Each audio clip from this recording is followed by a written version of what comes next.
Bonjour chers téléspectateurs, chers auditeurs de CVK LVD. Nous voilà encore à notre émission Café théologique. Et j'espère que vous retirerez quelque chose d'édifiant encore à ce rendez-vous. Aujourd'hui, mon invité, c'est le docteur Joël Ganamé. Pour ceux qui sont habitués à l'émission, ce n'est pas sa première fois d'honorer notre invitation. Et néanmoins, sachez que le docteur Joël Ganamé est le vice-président de la faculté de théologie des Assemblées de Dieu du Burkina Faso. Et il est pasteur, il est marié, et nous voulons tirer de lui quelques leçons pour notre émission d'aujourd'hui. Le thème que nous vous proposons, c'est l'éducation des jeunes. Un thème assez emblématique, comme vous pourrez le constater. L'éducation des jeunes qui constitue un casse-tête aujourd'hui pour les parents, pour les autorités. Et nous allons essayer de tirer du docteur Joël Ganamé quelques conseils pour nous aider dans l'éducation des jeunes, pour d'abord mieux connaître, cerner le sujet et ensuite évoluer vers des solutions. Merci docteur d'avoir répondu à notre invitation. Merci beaucoup. Et pour votre disponibilité, pour votre sollicitude, merci beaucoup. Alors, la première question que j'ai envie de vous poser, qu'est-ce qu'un jeune ?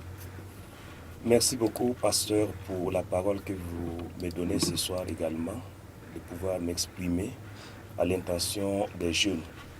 À la question « Qu'est-ce qu'un jeune ?» Et aujourd'hui, il y a plusieurs critères qui définissent la jeunesse.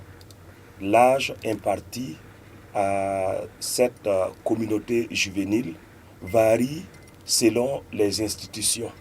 Par exemple, l'OMS, l'Organisation mondiale de la santé, a essayé de classifier les personnes ou les clients par rapport à leur âge. Et ils appellent mineurs les moins de 18 ans, les jeunes de 18 à 65 ans, les personnes d'âge moyen de 66 à 79 ans et les personnes âgées de 80 ans et plus. Donc, mais pour l'esprit qui nous réunit ce soir, je crois qu'il serait bien séant que nous gardions à l'idée que les jeunes sont ceux-là qui ont moins de 25 ans. Et dans cette optique des choses, je crois que voilà, nous allons mieux aborder notre sujet. Merci docteur de camper le sujet parce que effectivement nous nous intéressons aux jeunes de moins de 25 ans pour être plus utile dans notre thème. Donc éducation des jeunes, nous allons nous intéresser aux jeunes de moins de 25 ans. Docteur, pourquoi faut-il éduquer les jeunes? Est-ce qu'il y a péril en la demeure? Ok, merci beaucoup. L'éducation s'applique à tout homme, pas seulement aux jeunes. L'éducation s'applique à tout homme et à tout âge. Et la différence, quand on parle d'éducation, voilà, en fonction des âges, varierait selon le contenu et elle va varier également selon la méthode de transmission. Sinon, l'éducation s'applique à tout le monde. Mais il faut vraiment que nous mettions l'accent sur l'éducation des jeunes. Parce que l'éducation permet de les instruire, de les élever et de les former pour qu'ils soient utiles à eux-mêmes et à leur communauté, voilà, d'appartenance. Et quand on parle de communauté d'appartenance, il y a la famille, il y a la société et il y a également le pays en entier et le monde même. Vous voyez, donc l'éducation est une approche vraiment positive qu'on pourrait appliquer à la jeunesse aujourd'hui. Merci beaucoup pour cette réponse. Alors, nous parlons de jeunes de 0 à... Enfin, pas de 0, parce qu'on entrerait dans les enfants, alors que nous voulons parler surtout des jeunes autour de 15, 16, 17 jusqu'à 25 ans. Alors, quels sont les mots qui minent cette tranche d'âge? Quels sont les principaux mots aujourd'hui qui minent la jeunesse? Merci beaucoup. La question elle est très pertinente. Et je vais vous étonner en disant que parmi tant d'autres mots, les principaux sont les suivants. La mauvaise éducation, Internet et le chômage. Et ces trois entités ont engendré les pratiques perverses et contre nature, la désacralisation de la vie humaine et aussi la consommation des stupéfiants, pour ne citer que cela. Les principaux mots qui minent la jeunesse, le manque d'éducation. Vous avez cité quoi d'autre encore? La mauvaise La éducation, mauvaise éducation, oui. Internet L'Internet. et le chômage. Oh, ok. Nous allons revenir là-dessus. Ok. Qui doit éduquer les jeunes? Quels sont les acteurs dans l'éducation des jeunes? Ok. Et parlant des acteurs de l'éducation de la jeunesse aujourd'hui, chaque jeune est éduqué par ses communautés d'appartenance pour perpétuer les legs, les coutumes et les valeurs des dites communautés. Et parlant des communautés d'appartenance, j'ai essayé de définir un tant soit peu. Et il y a d'abord la famille. Au sein de la famille, ce sont les parents qui ont reçu le mandat de Dieu, voilà, d'accorder ou d'octroyer à l'enfant ou aux jeunes l'éducation de base.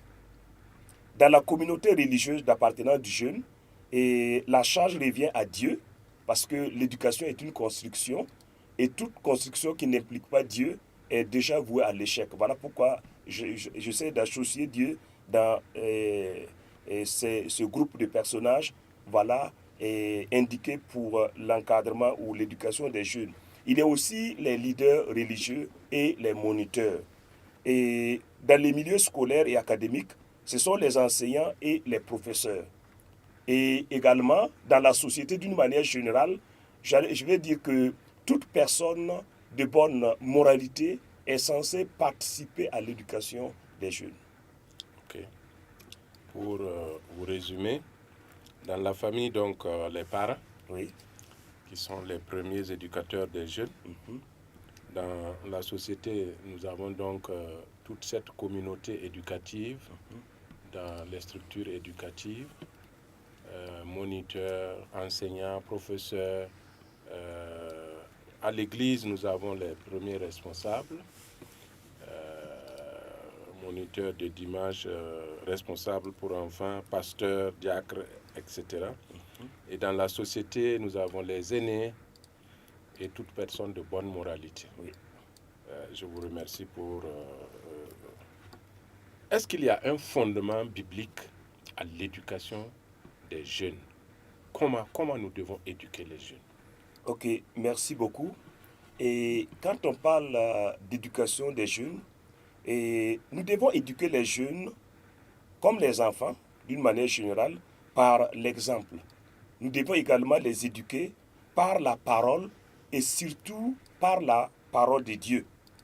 Et moi, je conçois la parole de Dieu comme étant le code des personnes et de la famille immuable et infaillible. Également, nous devons éduquer la jeunesse par nos actions de paix. Nous devons les éduquer par nos actions d'amour et de l'acceptation de l'autre, avec sa différence. Nous devons également les éduquer par la bonne alimentation. Quelqu'un a pu dire que nous sommes ce que nous consommons. L'éducation doit prendre en compte l'alimentation.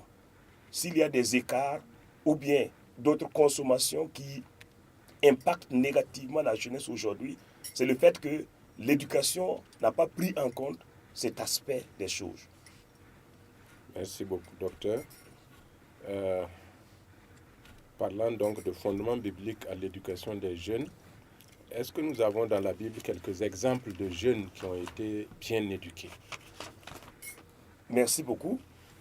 Et je reviens un peu en arrière pour parler toujours des fondements bibliques de l'éducation. Si vous lisez dans la parole de Dieu, dans Osée chapitre 4, le verset 6, Dieu même dit que son peuple est détruit parce qu'il lui manque la connaissance. Cela met en exergue le besoin d'éducation, éduquer le peuple de Dieu en général.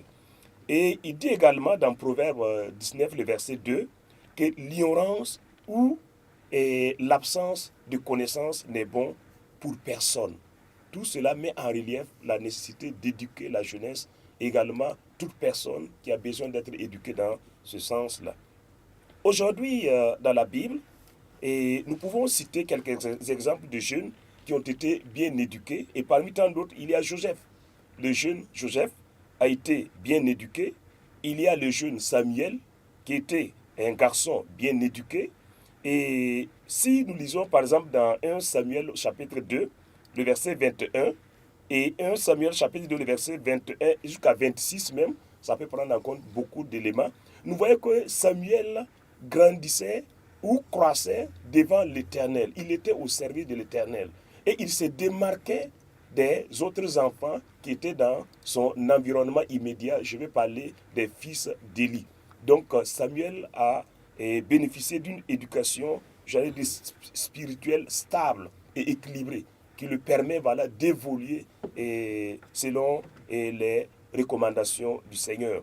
Il y a aussi David. David, le berger, qui va devenir le futur roi d'Israël. Il était bien éduqué.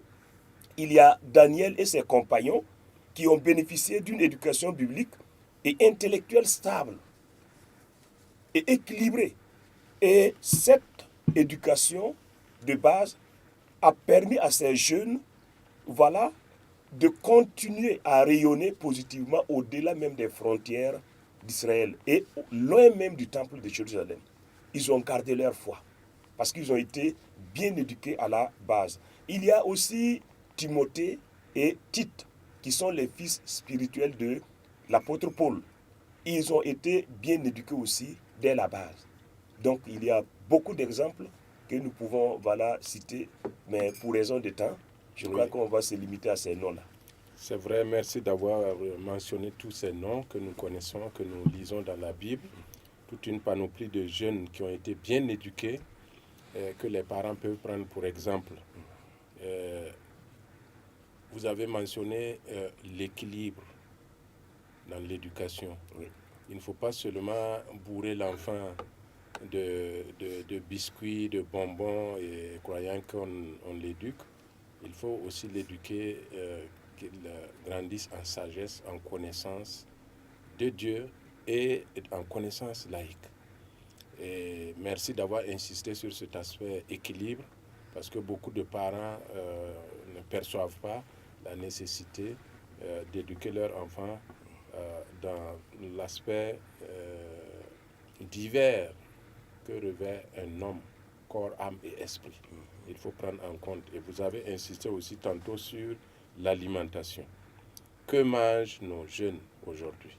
C'est important dans leur devenir, dans leur comportement, dans leur psychologie. Merci d'avoir noté tous ces aspects. Comme nous n'avons pas l'habitude de tout traiter, nous voulons simplement appeler à la réflexion. Docteur, quelles sont les conséquences d'un manque d'éducation de la jeunesse? Merci beaucoup, pasteur. Permettez-moi de parler plutôt de mauvaise éducation. Parce que les jeunes sont éduqués d'une manière ou d'une autre. Mais la mauvaise éducation a des inconvénients. On ne parlera jamais davantage à cela. Et parlant des inconvénients, il y en a bien d'exemples dans la parole de Dieu. Et parlant des deux fils d'Élie, le sacrificateur Élie, il avait deux fils qu'on appelait Ophni et Phiné. La Bible dit qu'ils étaient des enfants ou des hommes pervers. Ils se couchaient même avec les femmes à l'entrée de la tente d'assignation. Et ils profanaient les offrandes de l'Éternel. Et la Bible les qualifie de quoi? D'hommes pervers. Et regardez comment ils sont morts. Le même jour, ces deux enfants sont morts. Et en plus de cela, leur père, Élie, est mort ce jour-là. Et pire, l'arche de l'alliance de l'Éternel, qui dans Josué chapitre 6 si vous lisez attentivement, vous allez voir que l'arche incarnait l'Éternel même, voilà, aux yeux des enfants d'Israël. Et c'était à l'occasion d'une bataille entre Israël et les Philistins. Et l'armée d'Israël était du côté d'Eben Eger. Et c'est à l'occasion que l'ennemi va emporter l'arche. Vous voyez? Et on dit que l'arche était gardée par les fils pervers d'Élie. Et l'arche s'est retrouvée malheureusement entre les mains, voilà, de l'ennemi qui est allé la déposer comme un trophée de guerre dans la maison de sa divinité, voilà, à Asdod, devant Dagon, qui va vraiment faire profil bas, certes, mais l'arche qui incarne la gloire de Dieu est bannie d'Israël. Voilà les inconvénients d'un manque d'éducation équilibrée. Et ce n'est pas fini. Il y a d'autres exemples. Il y a aussi, dans la parole de Dieu, on nous parle d'Amon qui a violé la sœur d'Absalom du nom de Tamar. Et ce garçon a été tué par Absalom. Et Absalom, lui aussi, qui voulait usurper ou détrôner son père, est mort. Voilà. Et pendant qu'il était encore très jeune, il y a beaucoup vraiment de malédictions, voilà, que la mauvaise éducation peut engendrer. Aujourd'hui, dans la société, il y a un vieux qui m'a fait comprendre que, à leur temps, dès que la première pluie tombait, c'est rare de voir un attroupement au cimetière. Et s'il arrivait qu'on voyait même un attroupement, c'est une personne avancée en âge. Mais aujourd'hui, pendant qu'il pleut même, vous allez voir que il y a des gens au cimetière qui sont en train d'enterrer. Et malheureusement, c'est la classe juvénile qui est en train de partir comme ça. Et pire encore, vous allez voir certains parents qui ont fini d'enterrer leurs enfants. Ils se retrouvent, voilà, comme au départ. C'est pire qu'une stérilité même, la douleur dans l'âme. Il y a beaucoup d'inconvénients dans la mauvaise éducation. Donc, je vais me limiter ici. Oui, docteur, c'est cruel. Oui. Ce que la mauvaise éducation peut engendrer dans la vie de l'individu, de sa famille et de la société. Vous en avez noté quelques-unes de ces conséquences et qualifiant même de malédiction. Oui. Et c'est vrai. La perversité conduit à beaucoup de malheurs. Et nous ne voulons pas de cela. C'est pour ça que nous en parlons à Café Théologique et nous voulons éveiller la conscience des uns et des autres. Ne négligeons pas l'éducation de nos jeunes parce que les conséquences sont dramatiques. Docteur, j'aimerais que vous nous fassiez un petit commentaire, si possible, sur les mesures prises par l'État pour protéger la jeunesse de nos jours. Nous entendons parler d'un comité national de lutte contre la drogue et les stupéfiants. Nous avons entendu tout récemment l'interdiction d'importer certaines boissons dites énergisantes comme le vodka. Nous avons entendu parler de création d'un centre de lutte contre le tabagisme, des centres d'écoute pour jeunes où les jeunes peuvent aller exposer leurs problèmes et recevoir des conseils d'agents sociaux, médicaux, etc. Nous avons entendu parler d'une brigade de lutte contre la cybercriminalité. Vous avez parlé de l'Internet entre-temps, etc., etc. Donc l'État fait certaines choses pour, dit-on, protéger la jeunesse, pour accompagner une bonne jeunesse. Quel commentaire pouvez-vous faire sur ces mesures qui sont prises? Ok, merci beaucoup. En tant qu'éducateur de la jeunesse, je tiens vraiment à féliciter les autorités actuelles pour leur gouvernance éclairée et inclusive. C'est une gouvernance qui prend en compte l'enfant et le jeune. Et tout ce que vous avez eu à citer, effectivement, ce sont des actions concrètes qu'on peut, des visus, observer sur le terrain, qui vraiment aident à recadrer la jeunesse, à récupérer la jeunesse. Et je tiens vraiment à les féliciter pour cela. Mais n'empêche, et je crois que dans chaque chose, on recherche l'excellence et la perfection. Je sais que l'État, le gouvernement actuel peut mieux faire. Et au-delà des autorités, tous les parents et tous les acteurs de l'éducation peuvent mener des réflexions pour trouver des avenues où ils vont mener la jeunesse vers vraiment une sortie de crise qui prend en compte bien des aspects de leur vie aujourd'hui. Je m'en voudrais de ne pas revenir sur la dernière mesure que l'État a prise concernant la coiffure des jeunes à l'école, au lycée. C'est ça. Ça fait déjà des gorgées chaudes. Oui. Alors, quel est votre point de vue sur cette coiffure qui est imposée aux élèves, aux jeunes dans les structures scolaires et universitaires? Ok, merci beaucoup. Vraiment, personnellement, en tant que parent d'élèves, je salue cette initiative de nos autorités parce que ça va éviter la distraction, la concurrence à l'école, et l'enfant n'aurait désormais qu'un objectif, se concentrer sur ses études en vue d'une réussite. Et c'est tout ce que les enfants peuvent faire aujourd'hui pour dire merci à leurs parents. Donc, et les formes d'exhibitionnisme, d'extravagance, ainsi de suite, si aujourd'hui l'État décide de mettre fin ou bien un terme à ces comportements-là, je crois que le rendement sera vraiment au rendez-vous et serait un bon rendement. Et ce n'est pas seulement la coiffure.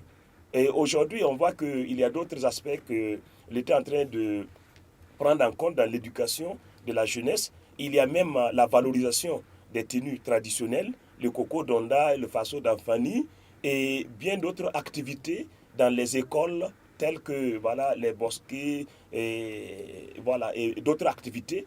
Et nous voyons qu'il y a l'expérimentation même du blé dans certaines écoles.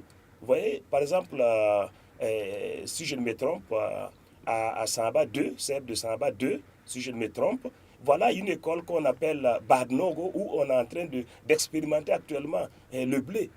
Et il y a bien d'autres écoles également, la pisciculture et bien d'autres choses. Je me dis que nous allons avoir vraiment des citoyens, des Burkinabés, vraiment conscients dès le bas âge et prêts à retoucher la marche pour relever les défis, j'allais dire économiques, alimentaires, et ainsi de suite. Merci, docteur, pour votre commentaire sur cette mesure gouvernementale que nous saluons. C'est vrai que toute mesure a des aspects négatifs. On pense à cette limitation de leur liberté.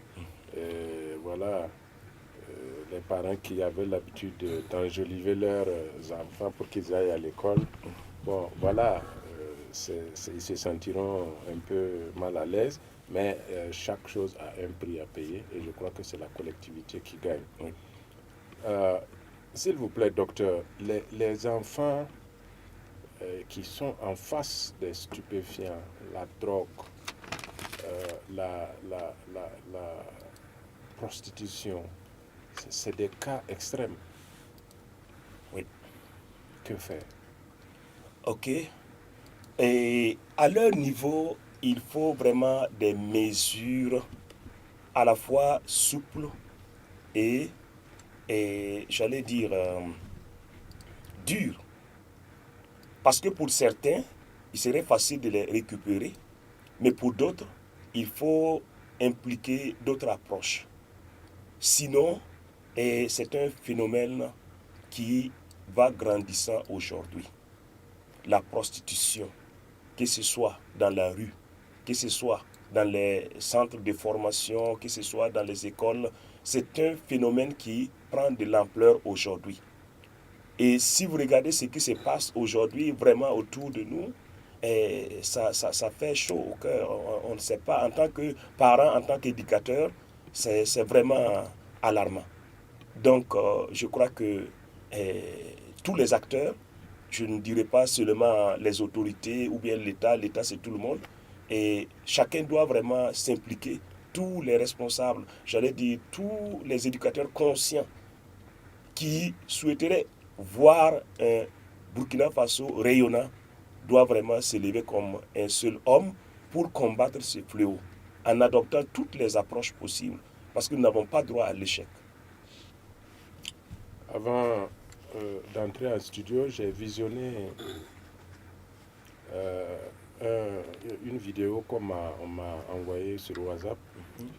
Un pasteur qui a laissé saigner son cœur pratiquement face à la situation de son jeune enfant, son enfant qui s'adonnait à la drogue et naturellement qui était rentré dans le banditisme, le vol, l'escroquerie, etc. Et quand ce pasteur donnait son témoignage, vraiment j'ai été touché dans mon cœur et je me suis promis d'en parler ici. Tous ces serviteurs de Dieu qui ont des enfants à la marge, qu'est-ce que vous en pensez? Qu'est-ce qu'il faut en faire?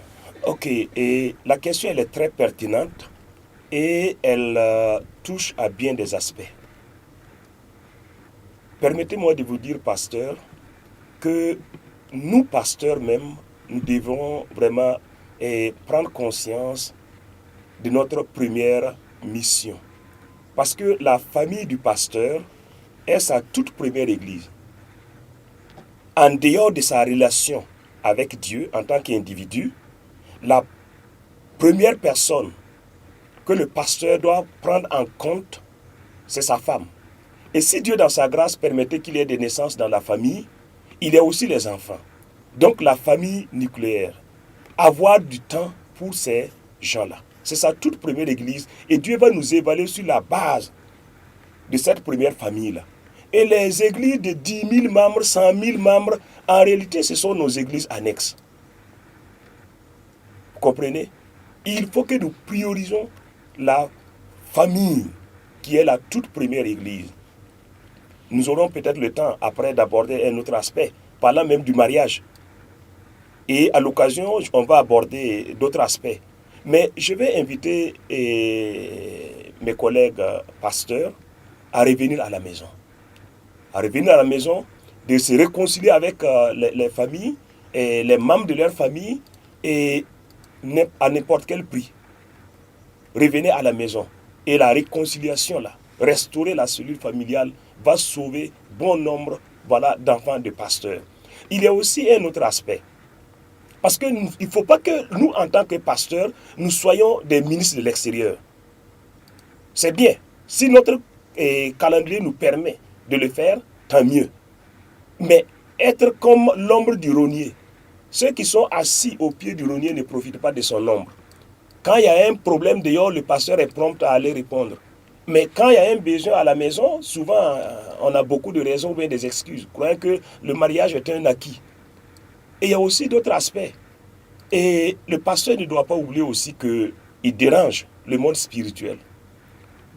Et à cause de je ne sais quoi, l'ennemi aussi peut s'en prendre aux enfants. Mais il faudrait que, si c'est le cas, que le pasteur ne se culpabilise pas. Il doit être conscient qu'il a tout donné. Il prie pour ses enfants et avec ses enfants. Mais si en dépit de tout ça, il voit qu'il y a une forme de dérapage à quelque part, il doit persévérer dans la prière, aimer ses enfants et s'en remettre à Dieu. C'est comme les enfants de Job. C'est à cause de l'intégrité et de la droiture de Job que les enfants de Job sont morts. Ils sont en réalité des victimes innocentes à quelque part. Tout ça, c'est pour tester la loyauté de Job. L'ennemi peut opérer dans ce sens aussi. Vous voyez, il y a beaucoup d'autres acteurs qui influencent l'éducation des enfants de pasteurs. On dit qu'ils sont souvent des bandits, ceci. Non, non, il faut qu'on retire cette étiquette-là. Et l'Église même doit s'impliquer dans l'éducation des enfants du pasteur. On doit les occuper à l'Église positivement au lieu de les étiqueter. Il est temps que les pasteurs retournent à la maison parce que le réveil, le rayonnement et la réforme dont il est question aujourd'hui va commencer avant tout à l'échelle individuelle, dans la famille, avant d'atteindre maintenant la masse. C'est comme le retour de l'arche. L'arche a d'abord transité chez Abinadab, après chez Obed-Edom, avant d'atteindre la cité de David. Je crois qu'il est temps que nous revenions à la maison et demander la grâce de Dieu pour sauver ce qu'on peut sauver. Je crois que le docteur vient de toucher là un point nodal important pour le ministère des pasteurs. Si quelquefois nos enfants déraisonnent, prennent la clé des champs, ce n'est pas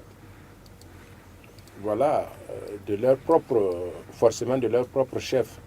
Il y a eu manque quelque part. Quelqu'un était absent à la maison. Quelqu'un a confondu les choses dans le ministère. Le ministère pastoral commence dans la famille. C'est ce que le docteur voulait nous rappeler. Parce que nous le savons déjà. Chers pasteurs, soyez à la maison. La famille est votre église principale. Ce que nous a dit le docteur. L'église dont nous nous préoccupons tant est donc une annexe. Donc, prenons le temps pour notre famille, pour éviter que notre responsabilité soit engagée dans la défaite éducationnelle, dans l'échec éducationnel de nos enfants. Le docteur n'a pas dit que c'est tous les cas ainsi. Et il a aussi noté le fait que l'ennemi nous attaque, nous, serviteurs de Dieu, à travers nos enfants, en nuisant de toute forme de tentation à leur égard, mais veillons dans la prière, dans le jeûne, intercédons pour eux et le Seigneur nous aidera. Merci beaucoup, docteur. L'Église, corps de Christ, est-elle suffisamment impliquée dans l'éducation des jeunes? Et je réponds par l'affirmatif, parce que l'Église aujourd'hui a une structure qu'on appelle la JAD, et la JAD a en son sein beaucoup d'activités qu'elle mène à l'intention des jeunes. Il y a des camps bibliques, il y a des moments de formation et bien d'autres activités dans l'intention vraiment d'occuper positivement la jeunesse et aussi de inculquer les valeurs spirituelles, morales et bien d'autres valeurs. Donc je crois que l'Église s'implique, mais elle peut faire encore mieux. Merci, c'est stratégique.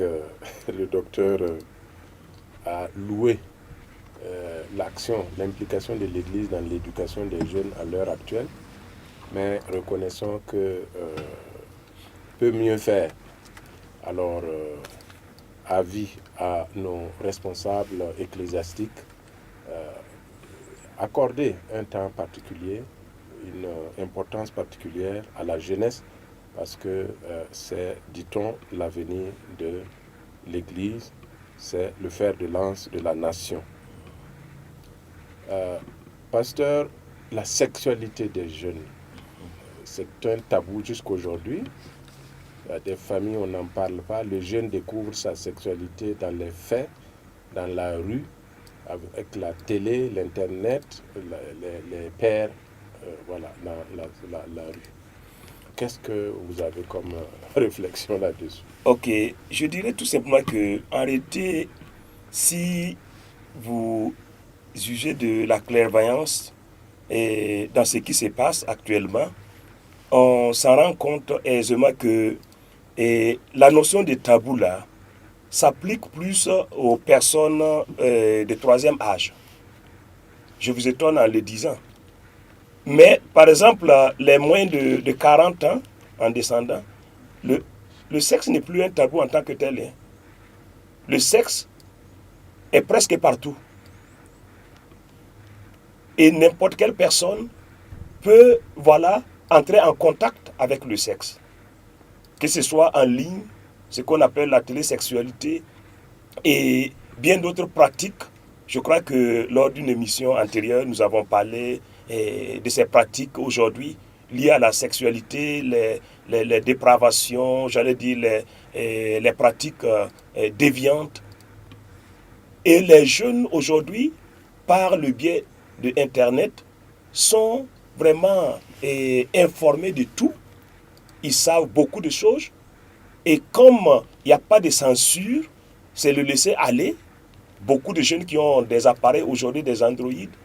En réalité, le sexe n'est plus un tabou pour cette classe juvénile.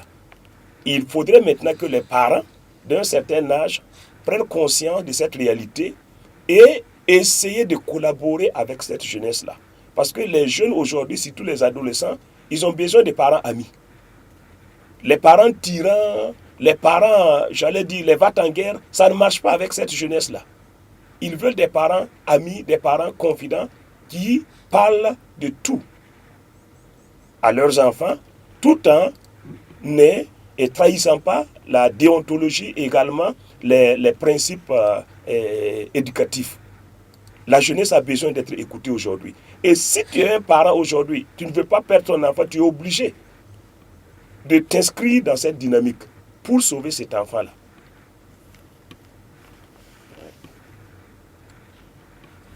De toute façon, de nos jours, qu'on le veuille ou non, nos jeunes sont déjà au contact de la sexualité. C'est ce que le docteur a voulu nous dire. Donc, autant rompre ce tabou et en parler avec eux en toute responsabilité. Cela vaudrait mieux pour nous tous, pour nous, parents, pour nous, éducateurs, et pour les jeunes eux-mêmes. Ne faites plus de la sexualité un tabou. Même pour nos enfants, il faut savoir simplement en parler et négocier avec eux et ne pas en faire un drame. Docteur, le mariage des jeunes, est-ce une bonne chose et est-ce que ça pourrait résoudre tant soit peu les problèmes que rencontre la jeunesse? On a parlé de sexualité déviante et tout cela. Est-ce que vous avez un commentaire là-dessus? Merci beaucoup. Et le mariage, parlons-en. Le mariage, j'ai mes propres définitions du mariage. Moi, j'ai défini le mariage comme étant une mission de sauvetage en terre inconnue. Parce que le jeune garçon ou la jeune fille que tu vas rencontrer, peu importe l'étape, que ce soit l'étape des rencontres, l'étape de l'amitié, l'étape des fiançailles, jusqu'au mariage, c'est comme la partie extérieure de l'iceberg. Il y a une grande partie qui reste toujours terrée sous l'eau, qu'il faut le temps pour découvrir cette partie-là. Pourtant, se marier, c'est sauver l'autre. Le mariage, je l'ai défini comme étant également trouver un partenaire pour le ciel. Le mariage, ce n'est pas de trouver un partenaire sexuel. Vous voyez? Parce que dans notre marche vers la patrie céleste, il nous faut quelqu'un qui va nous accompagner. Et le mariage facilite cet accompagnement-là. Et le mariage, ce que les jeunes doivent comprendre, ça c'est dans la logique de l'Église, je parle aux jeunes chrétiens, et il faudrait qu'ils atteignent une certaine maturité. Une certaine maturité et inculquer admettre certaines valeurs avant même de s'engager dans les liens du mariage. Parce que le mariage est un acte responsable. Et moi, je vais demander par la même occasion au pasteur aujourd'hui de ne pas transformer les occasions de mariage en télé-agenda, voilà, juste pour rire, des moments de distraction. On trouve un pasteur qui sait, voilà, distraire l'auditoire et on vient, on fait rire, on fait, voilà, du n'importe quoi. Et à la fin, les jeunes même, ils n'ont pas vraiment une notion sérieuse même du mariage. Il faut que nous prenions les choses au sérieux et former les jeunes même à l'avance au mariage. Et chaque église locale doit mettre en place un comité pour suivre de près les jeunes dans ce sens. Et le pasteur qui célèbre le mariage même doit s'assurer qu'il est en train de poser la première pierre d'une église. Parce qu'il faut aujourd'hui des foyers églises. Chaque foyer chrétien doit être une église, là où le nom de l'Éternel est invoqué. Donc il faut prendre en compte la maturité spirituelle des jeunes aussi, qui s'engagent dans le mariage. Alors, si nous concevons le mariage comme étant une mission de sauvetage en terre inconnue, on se marie pour sauver l'autre, pour aider l'autre à aller au ciel, vous allez comprendre que si c'est le cas et que tout a été pris en compte, le mariage pourrait sauver beaucoup de choses. Parce que le mariage va permettre au jeune homme d'actualiser toutes les connaissances qu'il a intériorisées et il va les actualiser maintenant dans son mariage. Maintenant, si les jeunes n'ont pas cette éducation dont nous sommes en train de parler, et on croit que le mariage est d'emblée une solution, on se trompe. Parce que le mariage va être l'occasion où le jeune homme va actualiser les choses. Parce que je vais vous étonner, il y a des pratiques vraiment contre nature qui se passent aujourd'hui dans bien des foyers. Vous voyez, on veut appliquer à la lettre ce qu'on voit sur Internet, ce qu'on voit ailleurs dans le foyer. Vous voyez, au nom de ce passage biblique qui dit que faire de la femme de ta jeunesse, voilà l'objet de ta joie, et ainsi de suite. Non, il faut des restrictions. Si on ne guérit pas les jeunes avant leur mariage, ils vont perpétuer et mieux rayonner, soit négativement ou positivement, après le mariage. Donc il faut les préparer. Sinon, ce serait vraiment un échec. Et beaucoup aujourd'hui ne comprennent même pas la notion du mariage. Ils ne comprennent pas la notion du mariage. Ils disent que non, on se marie à la mairie et à l'église, c'est une bénédiction nuptiale. Oui, on ne remet pas en cause les principes établis par la loi. Mais il faut que le chrétien aussi reconnaisse que le mariage à l'église, il faudrait parler plutôt de mariage à la mairie suivi du mariage à l'église. Et si la loi autorisait un jour l'église à officier les mariages, alors on a gagné. On a gagné. Merci, pasteur. Beaucoup de choses à dire. Je le vois passionné. C'est son thème de prédilection à la faculté de théologie. Il enseigne sur mariage et famille.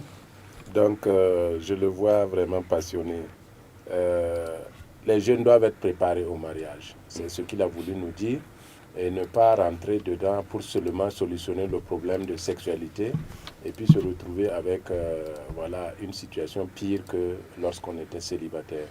Sinon, il est favorable au mariage des jeunes. Oui. Mais l'Église, la société doit préparer les jeunes à l'avance pour qu'ils comprennent la responsabilité qui s'attache au mariage. Et dans ce cas, le mariage devient une solution pour les jeunes. Docteur, il y a des jeunes que l'on peut dire qui ont raté leur éducation.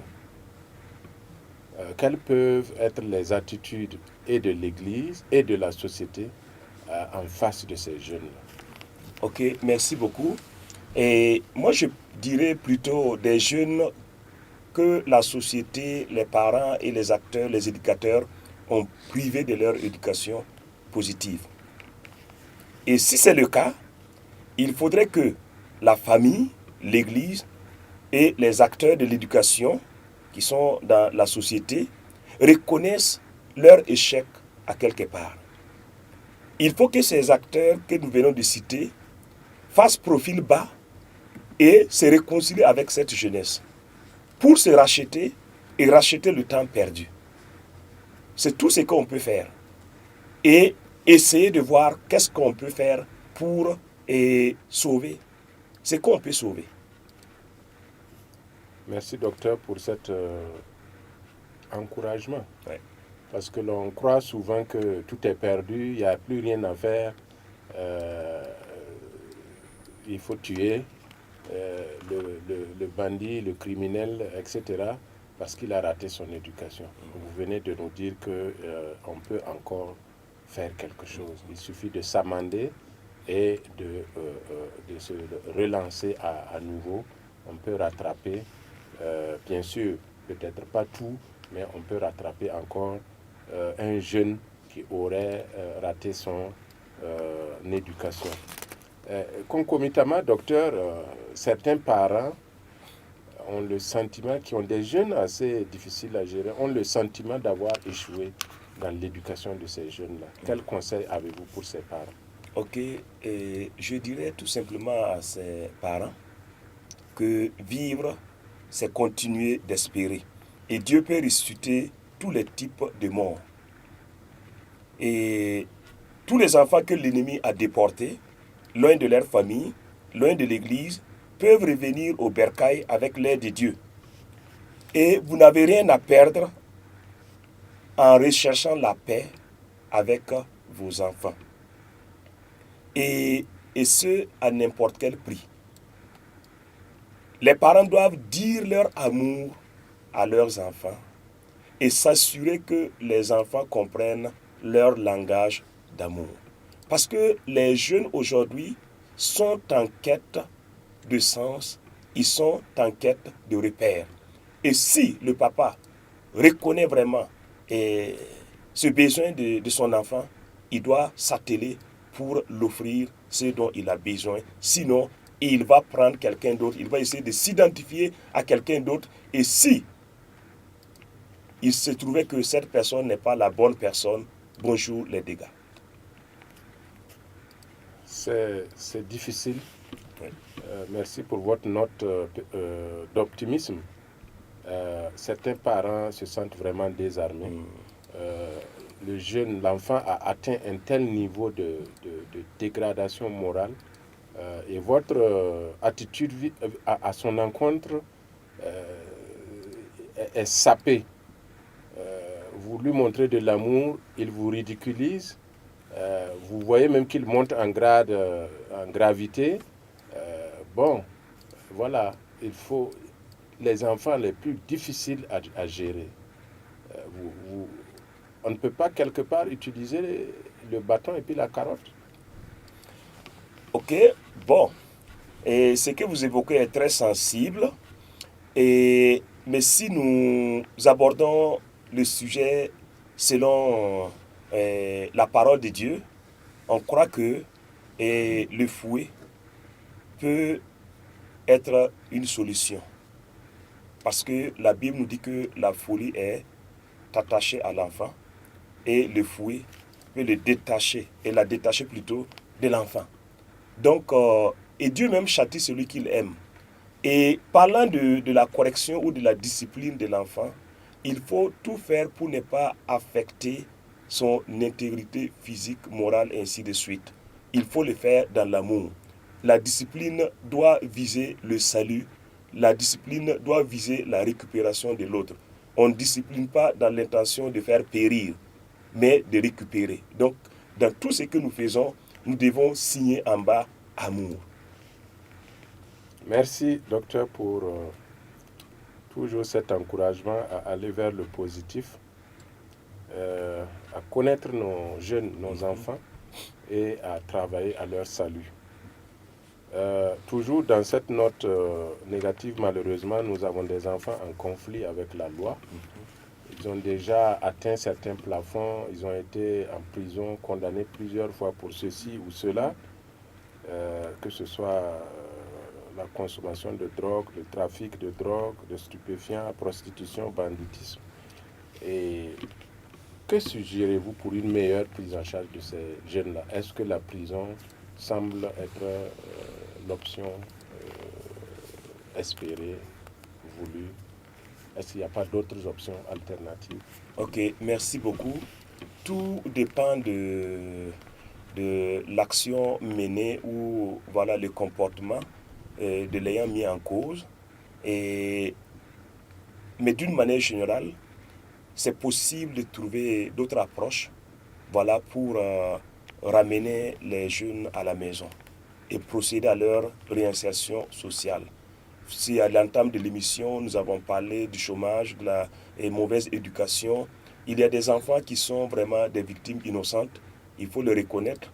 Et ceux-là qu'on appelle enfants en situation de rue ou bien les enfants dans la rue, et vous voyez, c'est des gens aujourd'hui, et à un certain âge, vous ne les voyez plus dans la rue au bord des voies, mais ils se retrouvent à quelque part. Où? Donc, il faut tenir compte de bien d'aspects dans la prise en charge de ces jeunes-là qu'on qualifie voilà, de délinquants, ainsi de suite. Je crois que la prison n'est pas toujours la solution. Et aujourd'hui, même l'approche actuelle de nos gouvernants, ce n'est pas de garder tout le monde derrière les barreaux. Il y a certains types voilà, de prisonniers qu'on peut voilà, récupérer autrement et au bonheur de toute la nation. Je crois qu'il y a bien d'approches si on veut vraiment aider la jeunesse. Merci, docteur. Même l'État est conscient donc de cette situation avec ces jeunes en conflit avec la loi. Les emprisonnés n'est pas toujours, ils sont pleins d'énergie, pleins de potentialités. On peut les orienter autrement. Et la politique de réinsertion sociale de l'État doit être accompagnée par les autres acteurs sociaux. Docteur, c'est un sujet vaste. Et comme nous avons l'habitude de dire à Café Théologique, nous n'abattons pas le lièvre, nous nous contentons de lever simplement le lièvre pour permettre à plusieurs acteurs de contribuer à l'abattre. Nous avons échangé aujourd'hui sur l'éducation des jeunes. Nous n'avons donc pas la prétention d'avoir épuisé le sujet, mais le temps qui nous est imparti tire à sa fin. Est-ce qu'il y a quelque chose qui vous reste et que vous souhaitez dire avant de dire votre dernier mot? Ok, merci beaucoup. Et je vais inviter tout le monde, tous les acteurs de l'éducation, à redoubler d'efforts dans l'éducation des jeunes. La Bible nous dit que là où est ton trésor, là aussi sera ton cœur.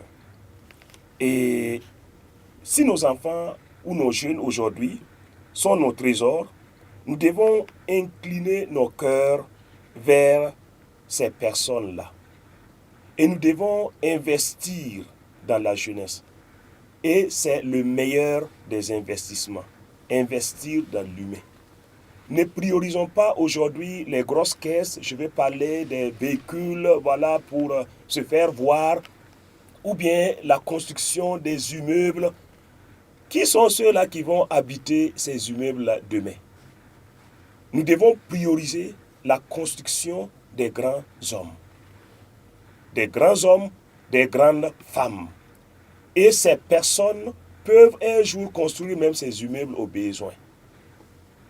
Nous devons mieux orienter notre investissement, investir dans l'humain pour un Burkina meilleur, pour un Burkina rayonnant et pour une église épanouie. Prenons à cœur l'éducation de la jeunesse. Merci docteur pour ce cri de cœur qui, je l'espère, est entendu par l'ensemble de nos téléspectateurs.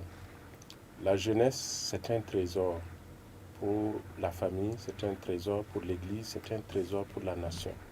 Et nous devons avoir un clin d'œil pour la jeunesse. Le docteur l'a dit, investir sur l'homme, dans l'homme. C'est ce qui vaut la peine. Le reste, c'est des appendices. Donc, prenons le soin de recentrer nos priorités, que l'on soit acteur individuel, communautaire, au niveau de la nation, que chacun joue son rôle pour que les jeunes soient bien éduqués, bien formés. Tous, nous y gagnons.